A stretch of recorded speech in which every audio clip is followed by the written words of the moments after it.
ചോദ്യങ്ങൾ ഉന്നയിക്കരുതെന്ന് അഭ്യർത്ഥിക്കുകയാണ്. അതെന്താ സിസ്റ്ററെ, അണ്ണാക്കിൽ പിരിവെട്ടിയോ? ഉത്തരം പറയടോ ചോദ്യങ്ങൾക്ക്. അല്ല, ഈ സ്കൂളിനെ കുറിച്ച് മുൻപ് വല്ല പരാതിയും ഉണ്ടായിട്ടുണ്ടോ? 2008 നവംബർ 29. 2 ശിരോവസ്ത്രങ്ങൾ, 2 നിയമം, 2 നീതി. എന്റെ മകള് ഹിജാബ് ധരിച്ചു വരുമ്പോൾ കുട്ടികൾക്ക് ഭയമുണ്ടാകുന്നു എന്ന് അവിടുത്തെ പ്രിൻസിപ്പൽ പറഞ്ഞത് എന്റെ മകൾക്ക് വളരെയധികം വിഷമമുണ്ടാക്കിയ വാക്കാണ്. എന്നാ പിന്നൊന്ന് തല മറച്ചേക്കാം.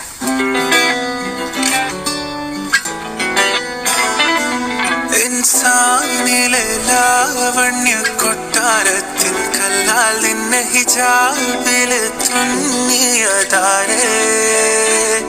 ബൈബിളിൽ പറഞ്ഞിട്ടുണ്ടോ കന്യാസ്ത്രീ തട്ടമിടണമെന്ന്? ബിക്കിനിട്ടാലും പോരെ? ഇന്നാള് ഇത് ധരിക്കണമെന്നുള്ളത്, ഈ മതത്തിൽപ്പെട്ടവർ ഇത് ധരിക്കണമെന്ന് ഒരിക്കലും എഴുതാൻ പാടില്ല. ശിരോവസ്ത്ര വിവാദത്തിൽ ഹൈക്കോടതിയിൽ നിന്ന് സെന്റ് റീത്ത സ്കൂളിന് തിരിച്ചടി. ശിരോവസ്ത്രം ധരിച്ച കുട്ടിയെ സ്കൂളിൽ പ്രവേശിപ്പിക്കണമെന്ന ഉത്തരവിന് സ്റ്റേയില്ല. തട്ടമിട്ട് സ്കൂളിൽ വന്ന കുട്ടിയുടെ മാതാപിതാക്കൾ മതമൗലികവാദികളും വിദ്യാഭ്യാസത്തിന് പ്രാധാന്യം കൊടുക്കാത്തവരും പിന്തിരിപ്പന്മാരുമൊക്കെയാണോ? ഇന്ന് രാവിലെ റിപ്പോർട്ടർ ചാനലില് ഡോക്ടർ അരുൺകുമാർ അദ്ദേഹത്തിന്റെ മോർണിംഗ് ഷോയില് ഇദ്ദേഹം കഴിഞ്ഞ അധ്യയന വർഷങ്ങളിൽ പലപ്പോഴായി 4 തവണയോളം ഹിജാബിന്റെ വിഷയത്തിൽ തന്നെ കുട്ടിയെ സ്കൂൾ മാറ്റിയിട്ടുണ്ട് എന്ന തരത്തിലുള്ള ഒരു പ്രസ്താവന നടത്തുകയുണ്ടായി. മാത്രമല്ല വിദ്യാഭ്യാസത്തിന് പ്രാധാന്യം കൊടുക്കുന്നില്ല എന്നൊക്കെ. അദ്ദേഹത്തിന് 4 പെൺകുട്ടികളുണ്ട്. അദ്ദേഹത്തിന്റെ മൂത്ത മകൾ ലണ്ടനില് ന്യൂട്രീഷൻ കോഴ്സിന്, ക്ലിനിക്കൽ ന്യൂട്രീഷൻ കോഴ്സിന് PGക്ക് പഠിക്കുകയാണ്. അദ്ദേഹത്തിന്റെ രണ്ടാമത്തെ മകൾ റഷ്യയില് MBBS കോഴ്സിന് പഠിക്കുക. എന്തായാലും കുട്ടിയുടെ പഠിത്തം മുടക്കിയപ്പോ ഭരണഘടന ഉറപ്പു നൽകുന്ന അവകാശം 13-കാരിക്ക് നിഷേധിച്ചപ്പോ, പഠിക്കാനുള്ള അവകാശം നിഷേധിച്ച് പീഡിപ്പിച്ച് നാണം കെടുത്തി ആ സ്കൂളിൽ നിന്ന് പറഞ്ഞു വിട്ടപ്പോ എല്ലാവർക്കും തൃപ്തിയായല്ലോ അല്ലെ? TC മേടിച്ചു പോവാൻ ഞാൻ തീരുമാനിച്ചിരിക്കുന്നു.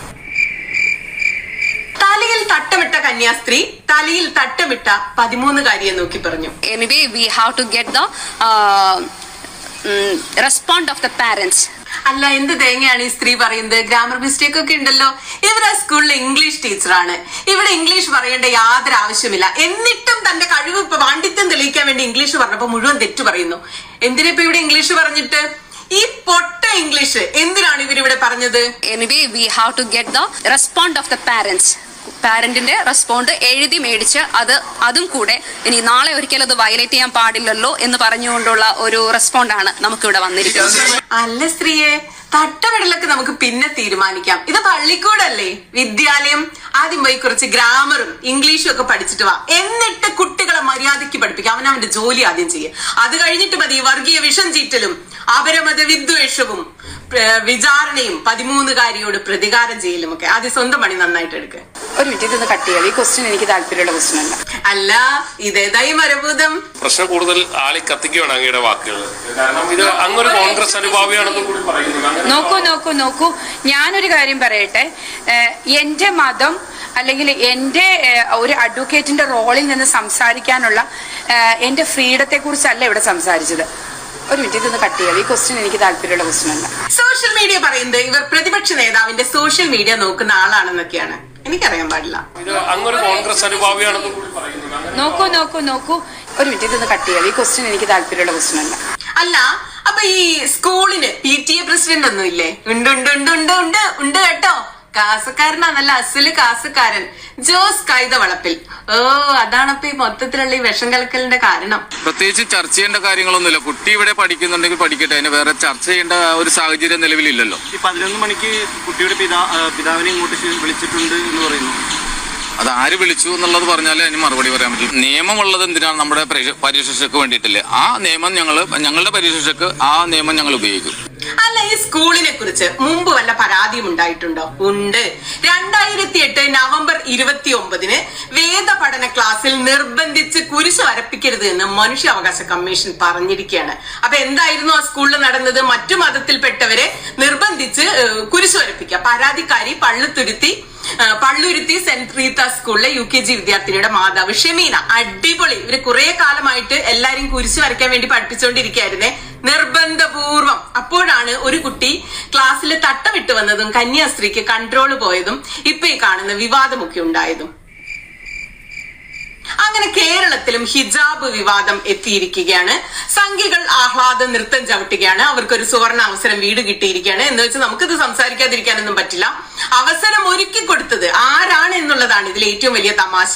ഇവിടെ മാധ്യമങ്ങൾക്ക് മുന്നിൽ വന്ന് ഒരു കാര്യവുമില്ലാതെ പൊട്ട ഇംഗ്ലീഷ് പറയുന്ന ആ ടീച്ചർ ഉണ്ടല്ലോ, ആ കന്യാസ്ത്രീ, അവർ ഈ ഉടുപ്പുമിട്ട് ഇതേ ഉടുപ്പിട്ട് നോർത്ത് ഇന്ത്യയിൽ ഇറങ്ങി നടന്നാൽ ഇതേ സംഘികളുടെ കയ്യിൽ നിന്ന് തല്ലും കിട്ടും. മതം മാറ്റാൻ ശ്രമിച്ചു എന്ന് പറഞ്ഞിട്ട് ജയിലിലും കിട്ടും. ഇതുപോലെ നിർബന്ധമായി കുരിശ് വരയ്ക്കാനൊക്കെ ഒന്ന് പഠിപ്പിച്ചാൽ മതി, ജയിലിൽ പോവും. എങ്ങനെയുള്ള നോർത്ത് ഇന്ത്യയിൽ ഈ തട്ടമിടുന്നതിന്റെ പേരിൽ സംഘികളുടെ തല്ലുകൊള്ളുന്ന കന്യാസ്ത്രീകൾ ഇവിടെ ഒരു 13കാരിയെ ചട്ടം പഠിപ്പിക്കുകയാണ്, നിയമം പഠിപ്പിക്കുകയാണ്, പഠിത്തം മുടക്കുകയാണ്. സംഖ്യകൾക്ക് ആയുധം സപ്ലൈ ചെയ്യണം. നാണമില്ലേ സ്ത്രീയെ? നിങ്ങൾക്ക് നാണമില്ലേ സ്ത്രീയെ? നോർത്ത് ഇന്ത്യയിൽ കന്യാസ്ത്രീകൾ ജീവൻ കൈപിടിച്ച് പേടിച്ച് ചുരിദാറിട്ടാണ് നടക്കുന്നത്. തല്ലിക്കൊള്ളും എന്ന് പേടിച്ച്. നാണമില്ലേ സ്ത്രീയെ? നിങ്ങൾക്കൊരു 13കാരിയെ വസ്ത്രത്തിന്റെ പേരിൽ അപമാനിക്കാൻ? Anyway, we will follow our management, respective rules and regulation, the same institution in St. Rita's Public School. Surely we will follow that. ഈ കന്യാസ്ത്രീ എന്തൊക്കെയാണ് ഈ പറയുന്നത്? ഇവർ ഈ കുഴലുടുപ്പും തട്ടവും ഇട്ട് നിന്ന് വിഷം ചീറ്റണമെന്ന് ബൈബിളിൽ പറഞ്ഞിട്ടുണ്ടോ? പിന്നെ എന്തിനാണ് ഇവർ ഈ ആളുകൾ കണ്ടാൽ പേടിക്കുന്ന വിചിത്ര വേഷത്തിൽ എന്തിനാണ് നമ്മുടെ മുന്നിൽ വന്ന് നിൽക്കുന്നത്? ഞാൻ തപ്പിത്തെരഞ്ഞു ബൈബിള് മൊത്തം. ബൈബിളിൽ എന്തെങ്കിലും കന്യാസ്ത്രീകൾ ഇങ്ങനെ ഈ കുഴലുടുപ്പിട്ട് വന്ന് നിൽക്കണം എന്ന് പറയുന്നുണ്ടോന്ന് ഞാൻ കണ്ടില്ല. ആകെ പറഞ്ഞിരിക്കുന്നത് സ്ത്രീകൾ തലമറയ്ക്കുന്നതിനെ കുറിച്ചുള്ള പ്രധാന ബൈബിൾ നിർദ്ദേശം 1 കൊരിന്ത്യർ 11-ാം അധ്യായം 5 മുതൽ 15 വരെയുള്ള വാക്യങ്ങളിൽ പറയുന്നത് മതവിശ്വാസപരമായ അവസരങ്ങളിൽ ക്രിസ്ത്യൻ സ്ത്രീകൾ തലമറയ്ക്കണം എന്ന് ബൈബിളിൽ ഏറ്റവും പ്രകടമായി പറയുന്ന ഒരു വാക്യം ഇതാണ്: മൂടുപടമില്ലാതെ പ്രാർത്ഥിക്കുകയോ പ്രവചിക്കുകയോ ചെയ്യുന്ന ഏതൊരു സ്ത്രീയും തന്റെ തലയെ അപമാനിക്കുന്നു എന്നാണ് പറയുന്നത്. ഒരാഗോള വിശ്വാസ പ്രമാണം എന്ന നിലയിൽ സ്ത്രീകൾ എപ്പോഴും തലമറയ്ക്കുക എന്ന രീതി ക്രിസ്തുമതത്തിലില്ല. ക്രിസ്തുമതമുള്ള അതാത് രാജ്യത്തെ സംസ്കാരവുമായി ചേർന്ന് പോകുന്ന രീതിയാണുള്ളത്. ഉദാഹരണത്തിന് കത്തോലിക്ക സഭയുടെ 1917 കാനോൻ നിയമ സംഹിത പ്രകാരം സ്ത്രീകൾ പള്ളിയിൽ തലമറയ്ക്കണമായിരുന്നു. എന്നാൽ 1983 പരിഷ്കരിച്ച നിയമസംഹിതയിൽ നിന്ന് ഈ നിബന്ധന ഒഴിവാക്കുകയും അത് പ്രാദേശിക ആചാരങ്ങൾക്കും വ്യക്തിപരമായ തിരഞ്ഞെടുപ്പിനും വിട്ടുകൊടുക്കുകയും ചെയ്തു. ബൈബിളിൽ എവിടെയും കന്യാസ്ത്രീകൾ ഇങ്ങനെ വേഷം കെട്ടി നമ്മുടെ മുന്നിൽ വന്ന് നിൽക്കണം എന്ന് പറഞ്ഞിട്ടില്ല. പിന്നെ എന്തിനാണ് ഇവർ ഇങ്ങനെ നടക്കുന്നത്? അതിന്റെ ഉത്തരം ഇവരുടെ വിശ്വാസം എന്നാണ്. അവരുടെ വസ്ത്രം, അവരുടെ സ്വാതന്ത്ര്യം, അവർക്ക് ഇഷ്ടമുള്ള വസ്ത്രം ധരിക്കാം. ബൈബിളിൽ പറഞ്ഞിട്ടുണ്ടെങ്കിലും പറഞ്ഞിട്ടില്ലെങ്കിലും ധരിക്കാം. അപ്പോ ആ അവകാശം എന്തുകൊണ്ട് ആ 13കാരി കുട്ടിക്ക് ഇല്ല എന്നതാണ്. ഇപ്പൊ ഞാൻ ഈ തട്ടമിട്ട് ഇവിടെ വന്ന് നിൽക്കുന്നത് എന്റെ വിശ്വാസത്തിന്റെ ഭാഗമായിട്ടല്ല, എന്റെ സ്വാതന്ത്ര്യം. ആരോടെങ്കിലും തട്ടിടരുതെന്ന് പറഞ്ഞാൽ തട്ടമിട്ട് വന്ന് നിൽക്കുന്ന എന്റെ ഒരു സന്തോഷമാണ്, എന്റെ വസ്ത്രം, എന്റെ സ്വാതന്ത്ര്യം. അതുകൊണ്ടാണ്. ആരാണ് ആ സ്ഥാനത്ത് ചിരിക്കുന്ന പോട്ടെ ഇംഗ്ലീഷ് പറയുന്ന ആ കന്യാസ്ത്രീ? ഹരീഷ് രവി എഴുതുന്നു, ഞങ്ങൾക്കൊപ്പം +1 പഠിക്കാൻ എത്തിയ സിസ്റ്റർ ഹെലിന ആണ് എന്റെ മനസ്സിലേക്ക് 26 കൊല്ലം മുമ്പുള്ള അവരുടെ മുഖം ഓർമ്മ വരുന്നു. ഞാൻ +2 കയറിയ വർഷം ഞങ്ങളുടെ തൊട്ടടുത്ത ബാച്ചിൽ പുതിയ കുറച്ച് കുട്ടികൾ വന്നു ചേർന്നു. അവിടെയുള്ള സുന്ദരിമാരെ കാണാൻ വേണ്ടി പതിവ് പോലെ ആദ്യ ദിവസം ഞങ്ങള് വരാന്തയിൽ നിരന്നു നിന്നു. അതിനിടയിലാണ് അവരിൽ നിന്നെല്ലാം വളരെ വ്യത്യസ്ത വേഷവിധാനത്തോടുകൂടി നീണ്ടു മെലിഞ്ഞ ഒരു പെൺകുട്ടിയെ കണ്ടത്. കർത്താവിന്റെ മണവാട്ടി പട്ടം കിട്ടിയത് കൊണ്ട് കർത്താവിന്റെ മണവാട്ടിയുടെ വേഷം ധരിച്ച ഒരു പെൺകുട്ടി. സ്കൂളിൽ ആരോടും അവർ കൂടുതലായി സംസാരിക്കാറുണ്ടായിരുന്നില്ല. എങ്കിലും അവരുടെ വേഷവും മറ്റും കൂട്ടത്തിലായതുകൊണ്ട് എപ്പോഴും ശ്രദ്ധയിൽപ്പെടും. ഞങ്ങൾ സെക്കൻഡറി അവസാനിക്കുന്ന സമയത്താണ് ഞാൻ ആദ്യമായിട്ടും അവസാനമായിട്ടും അവരോട് ഒരിക്കലൊന്ന് സംസാരിച്ചത്. ഇതായിരുന്നു വിഷയം. കൂട്ടുകാർക്കിടയിൽ ചില കുരുത്തക്കേടുകൾ കുമ്പസാരിച്ചാൽ തീരുമോ എന്ന സംശയം തീർക്കാൻ വേണ്ടി ഞാൻ അവരോട് ആദ്യമായും അവസാനമായും സംസാരിക്കാൻ ചെന്നു. എന്റെ ചോദ്യത്തിന് മൗനമായി നിന്നതല്ലാതെ ഒരു മറുപടിയും നൽകാതെ അവർ എന്റെ മുന്നിൽ നിന്ന് പോയി. ഹൈസ്കൂളിലും ഹയർ സെക്കൻഡറിയിലും 1000-ഓളം കുട്ടികളുള്ള ആ സർക്കാർ എയ്ഡഡ് സ്കൂളിൽ മറ്റാർക്കുമില്ലാത്ത ഒരു വേഷവിധാനം ധരിച്ചു കൊണ്ടുവരുന്ന ഒരേ ഒരാളായിരുന്നു ഇന്നത്തെ സെന്റ് റീത്ത സ്കൂളിന്റെ പ്രിൻസിപ്പലായി നമ്മളെ മുന്നിൽ വന്ന് നിന്ന് സംസാരിക്കുന്ന സിസ്റ്റർ ഹെലീന. അന്ന് തൊട്ട് ഇന്ന് വരെ പല സ്ഥലങ്ങളിലും പല സ്കൂളുകളിലും ജോലി സംബന്ധമായിട്ട് ഞാൻ പലപ്പോഴും പോയിട്ടുണ്ട്. അവിടെയൊക്കെ ഇതുപോലെ മണവാട്ടിമാരുടെ വേഷം ധരിക്കുകയും ഇസ്ലാം മതവിശ്വാസികൾ ഹിജാബ് ധരിക്കുകയും ഒക്കെ ചെയ്യുന്ന പെൺകുട്ടികളെ ഞാൻ എല്ലായിടത്തും കണ്ടിട്ടുണ്ട്. അവിടെയൊന്നും ഒരു പ്രശ്നവും ഞാൻ കണ്ടിട്ടില്ല. അവിടെയൊന്നും സഹപാഠികൾ ഭയന്നല്ല ഇവരുടെ കൂടെ ഇരിക്കുക. ഇപ്പൊ ഈ സിസ്റ്ററുടെ കൂടെ ഈ എഴുതിയ ആളിരുന്നത് പേടിച്ചിട്ടല്ല. ഈ വിഷയം ഉണ്ടായപ്പോൾ മുതൽ പ്രിൻസിപ്പാൾ എന്ന് പറയുന്ന ഈ സ്ത്രീ പറയുന്ന കാര്യങ്ങൾ മാത്രമാണ് കുട്ടികൾ ഭയത്തോടെയാണ് ക്ലാസ്സിൽ വരുന്നതെന്ന്. തന്റെ സ്റ്റുഡന്റിന്റെ മുഖത്ത് നോക്കി ഇങ്ങനെ പറയാൻ ഇവർക്ക് എങ്ങനെ മനസ്സുണ്ടാകുന്നു?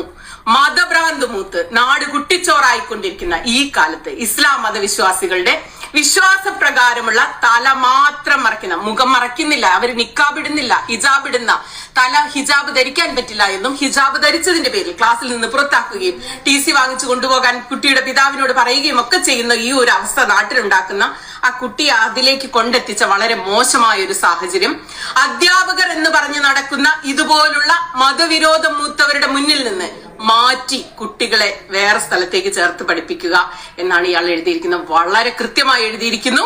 എന്ന് വെച്ചാൽ 1000-ഓളം കുട്ടികൾ പഠിക്കുന്ന സർക്കാർ സ്കൂളിൽ ഈ സിസ്റ്റർ കന്യാസ്ത്രീ വേഷം ഇട്ട് പഠിച്ചു. അവിടെ ആർക്കും അവരുടെ തലയിലെ തട്ടം കണ്ട് പേടിയായില്ല. അപ്പൊ അവർ ഇന്ന് ഡിസ്ക്രിമിനേറ്റ് ചെയ്യുക. ഇവിടെ വളരെ ആഴത്തിലൊന്നും ആലോചിക്കേണ്ട ഒരു കാര്യമില്ല. ഒരേ ഒരു ചോദ്യമുള്ളൂ നിങ്ങളോട്. ഒരു 13-കാരിക്ക് തലയിൽ തട്ടമിടണം എന്ന് പറഞ്ഞാൽ നമ്മൾ എന്ത് തീരുമാനമെടുക്കും? അല്ലെങ്കിൽ ഞാനിപ്പോ ഇതാ എന്റെ തലയിൽ തട്ടിട്ട് നിൽക്കുകയാണ്, നിങ്ങൾ എന്താ പറയാ? അത് വേണ്ടെന്ന് പറയോ? ആ കുട്ടി അവൾക്ക് ഇഷ്ടമുള്ള വസ്ത്രം ധരിക്കട്ടെ, പഠിക്കട്ടെ എന്നാണ് നമ്മൾ പറയുക. പഠിത്തത്തിനാണ് ഇവിടെ പ്രാധാന്യം, അല്ലെ? അതാണ് ഉത്തരം. എല്ലാവരുടെയും ഉത്തരം അത് തന്നെയാണ്. നമുക്കൊന്നും ഇതില് ഒരു കാര്യവുമില്ല. ഇതിൽ കിടന്ന് ഭാഗം പിടിച്ച് ചർച്ച ചെയ്യേണ്ട കാര്യമില്ല. അവർക്ക് തട്ടമിടണമെങ്കിൽ ഇടാം, ഇടാതിരിക്കണമെങ്കിൽ ഇടാതിരിക്കാം.